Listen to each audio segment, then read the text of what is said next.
সততা হলো পৃথিবীর সবচেয়ে মূল্যবান সম্পদ। যার ভিতরে সততা আছে, কৃতজ্ঞতা বোধ আছে, চেষ্টা সাধনা আছে, সে অবশ্যই একদিন বড় হবে। মানুষের উপকারের উপকারিতা যদি অস্বীকার করে বা অস্বীকার করি, আজ হোক কাল হোক, তা কোনো না কোনো একদিন ধ্বংসস্তূপে রূপ ধারণ করবে, ধ্বংসস্তূপে রূপে পরিণত হবে। আমি কি, আপনি কি, আর অন্যজনে কি? আমি আপনার ক্ষতি করে কিন্তু কখনোই লাভবান হতে পারবো না। হয়তো ক্ষণিকের জন্য আমার অনেক লাভ হবে, কিন্তু একদিন না একদিন আমাকে সেই ধ্বংসের মুখ দেখতেই হবে। তো যে যেখানে আছেন না কেন, অন্যের ক্ষতি না করে আমরা চেষ্টা করি নিজ নিজ স্থান থেকে অগ্রসর হওয়ার জন্য, চেষ্টা করি বড় হওয়ার জন্য। সবসময় টাকা সুখ দেয় না। অন্তর বলতে একটি শব্দ আছে, অন্তরেও কথা বলে।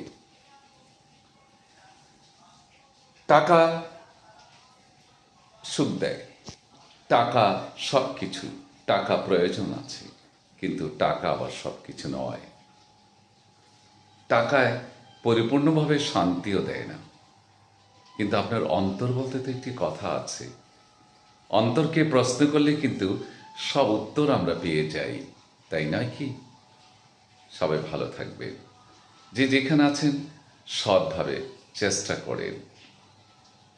সৎভাবে চেষ্টা করলে না অনেক দূর যাওয়া যায়, শান্তি পাওয়া যায়, সুখ পাওয়া যায়, আনন্দ পাওয়া যায়, এবং রাত্রে ঘুম আসে। হাজার কোটি টাকা আছে কিন্তু ঘুম নেই, এটা শান্তি নয়।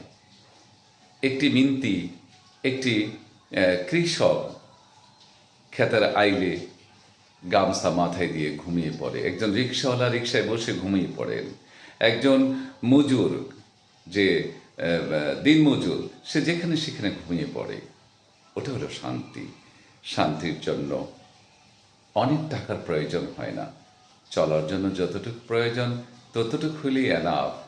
আল্লাহ পাক অনেক ভালো রেখেছেন, ভালো আছি। সবাই ভালো থাকবেন, সবাই সুস্থ থাকবেন। আল্লাহ যেন সবাইকে ভালো রাখে। আসসালামু আলাইকুম।